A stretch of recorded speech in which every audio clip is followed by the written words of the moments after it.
Let us pray in the name of the Father, and of the Son, and of the Holy Spirit. Amen. O Jesus, through the Immaculate Heart of Mary, I offer you my prayers, works, joys, and sufferings on this day for all the intentions of your Sacred Heart, in union with the holy sacrifice of the Mass throughout the world, in reparation for my sins, for the intentions of all my relatives and friends, and in particular for the intentions of the Holy Father. Amen. Let us pray for the intentions of the Holy Father for the month of July, for the pastoral care of the sick. We pray that the sacrament of the anointing of the sick confer to those who receive it and their loved ones the power of the Lord, and become evermore a visible sign of compassion and hope for all. Our Father, who art in heaven, hallowed be thy name. Thy kingdom come, thy will be done, on earth as it is in heaven. Give us this day our daily bread, and forgive us our trespasses, as we forgive those who trespass against us. And lead us not into temptation, but deliver us from evil. Amen. Hail Mary, full of grace, the Lord is with you. Blessed are you amongst women, and blessed is the fruit of thy womb, Jesus. Holy Mary, Mother of God, pray for us sinners, now and at the hour of our death. Amen. Glory be to the Father, and to the Son, and to the Holy Spirit, as it was in the beginning, is now, and ever shall be, world without end. Amen. My dear friends, as we gather in the presence of the Lord, as we begin this new day, first and foremost, let us thank the Lord for giving us this opportunity to spend this time with Him. Let us also thank the Lord for waking us up this morning, for giving us a good night's rest, for keeping us safe and sound, and most importantly, for giving us good health of peace and mind. But we see that many a times we are caught up with our own busy schedule, and because of this we sometimes tend to forget, or sometimes we don't see the presence of the Lord in our lives. The Lord works in our lives through various ways, through events, through people, through situations, etc. And therefore sometimes it becomes difficult for us to understand what the Lord is trying to communicate to us. Sometimes we are so caught up with our busy schedule that we don't even thank the Lord for the small things that happen in our lives. But we see that these small things are very significant, because they are all part of the larger picture. And therefore today, in a very special way, let us begin by thanking the Lord for various things that He has done for us, that He is doing for us, and that He will continue to do in the future. First and foremost, let us thank the Lord for the gift of life. And therefore, Lord, we thank you for giving us our talents, abilities, and various capacities through which we can grow, and at the same time reach out to others and make a difference in their lives. At the same time, Lord, we also thank you for the gift of our family members, friends, relatives, near and dear ones, and all those who play a very important role in our lives. We see that all these individuals have in some way or the other influenced us, and we are who we are because of them. It has become an important aspect of our life, and therefore we see that it is their hard work and dedication that has enabled us to grow in life. Lord, we also want to thank you for the opportunities that you have given us, opportunities to grow as well as opportunities to make a difference in the lives of others. Lord, we also thank you for the experiences that you have given us. On many occasions, there have been good experiences which we all remember and cherish. But there are also those experiences which are difficult. We also thank you, Lord, for those tough experiences which have taught us many things in life. These tough experiences have made us stronger and have helped us to learn things in life. And therefore, Lord, we also continue to pray for all those who have asked us to pray for them. And at this time in the morning offering, we also offer up their prayers, people whom we may know, those who may have asked us to pray for them. And let us close our eyes at this moment. And let us take this opportunity to thank the Lord. Let us praise the Lord for giving us good health, for keeping us in His love. We see that at every moment His gaze is on us. He loves us and therefore He is keeping a watch. He protects us at every step of the way. The Lord never abandons us. When we are in difficulties, when we are faced with challenges, it is He who helps us, who gives us the strength to overcome those challenges.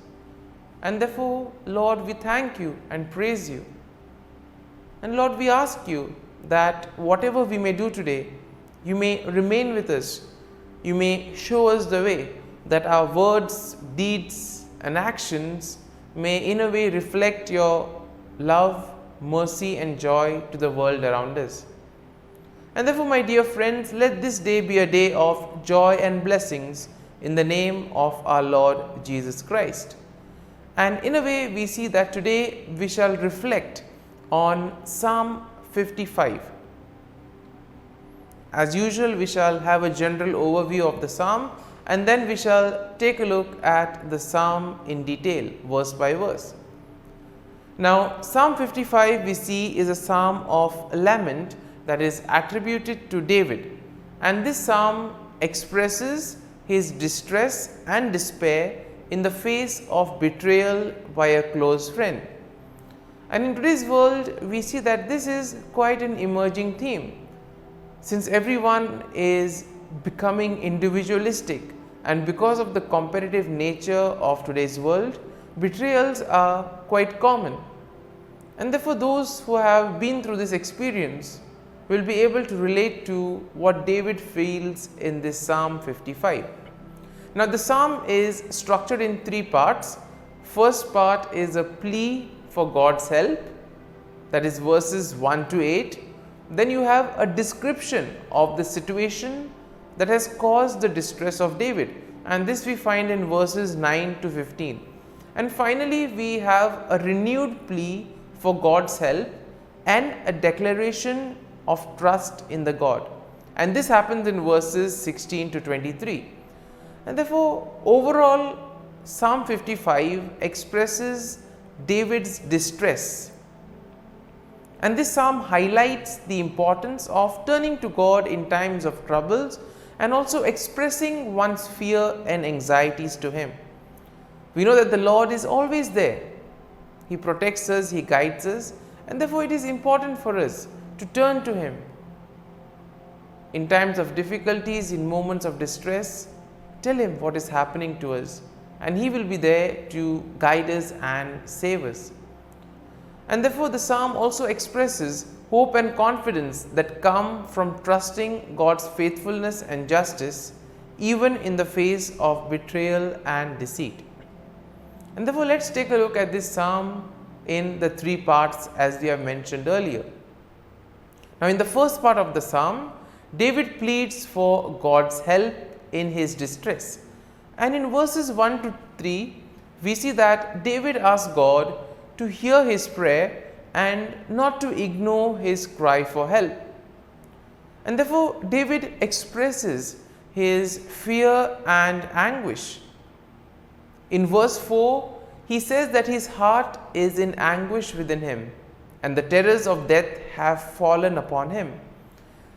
In verses 5 to 8, David then goes on to describe his desire to escape from his troubles, asking God to give him wings like a dove so that he can fly away and find rest. Moving on to the second part of the psalm, we see that David describes the situation that has caused this distress, and the cause is the betrayal by a close friend. So in verses 9 to 11, David laments the treachery of his friend whom he has trusted and confided in, but we see that this friend of David has turned against him. And therefore in verses 12 to 15, David describes the violence and deceit of his enemies who have plotted against him and who have no fear of God. And therefore we see that in this second part, when David describes the situation, I think those who have undergone such situations will be able to relate the anguish, the anxiety and the fear that one goes through in such situations. But we need to know that the Lord is with us, the Lord will be there to guide us and protect us. And finally, moving on to the third part of the psalm, we see that David renews his plea for God's help and he expresses his trust in God. Now in verses 16 to 18, David calls upon God to save him, and he expresses his confidence that God will surely hear his prayer. Now in verses 19 to 21, David asks God to bring judgment upon his enemies, and he also expresses his confidence that God will do so because of their wickedness. And then we see in verses 22 to 23, David encourages himself to trust in God and to cast his burden upon him, knowing that God will sustain him and God will allow the righteous to be moved. Therefore, we are called to have the same faith and trust in the Lord, the same hope and confidence, because the Lord never abandons us. All we need to do is have faith, have hope and trust in the Lord, and He will provide, He will guide us. And therefore, when we are faced in moments of difficulties, let us turn to the Lord. And now, my dear friends, let us spend a few moments in silence, allowing this psalm to take root in us. If you have been touched by some thought or some idea that we have seen in Psalm 55, feel free to ponder and reflect on those thoughts or on those lines, and allow the psalm to take root in you, so that ultimately the psalm becomes part of you and you too are able to grow in trust and confidence in the Lord.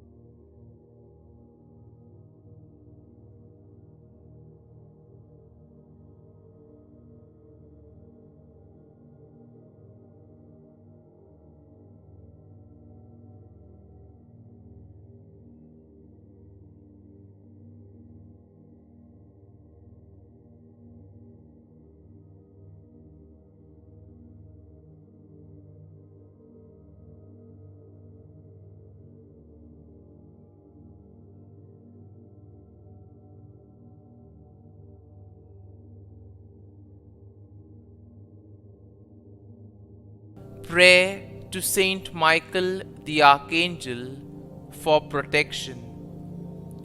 Saint Michael the Archangel, defend us in battle. Be our defense against the wickedness and snares of the devil. May God rebuke him, we humbly pray. And do thou, O Prince of the heavenly hosts, by the power of God, thrust into hell Satan and all the evil spirits who prowl about the world, seeking the ruin of souls. Amen. Act of Adoration. O Sacrament most holy, O Sacrament divine, all praise and all thanksgiving be every moment thine. Saint Gertrude Prayer for souls in purgatory. Eternal Father, I offer Thee the most precious blood of Thy divine Son, Jesus, in union with the masses said throughout the world today, for all the holy souls in purgatory, for sinners everywhere, for sinners in the universal church, those in my own home and within my family. Amen. May the divine assistance remain always with us, and may the souls of the faithful departed through the mercy of God rest in peace. Amen. Glory be to the Father, and to the Son, and to the Holy Spirit, as it was in the beginning, is now, and ever shall be, world without end. Amen.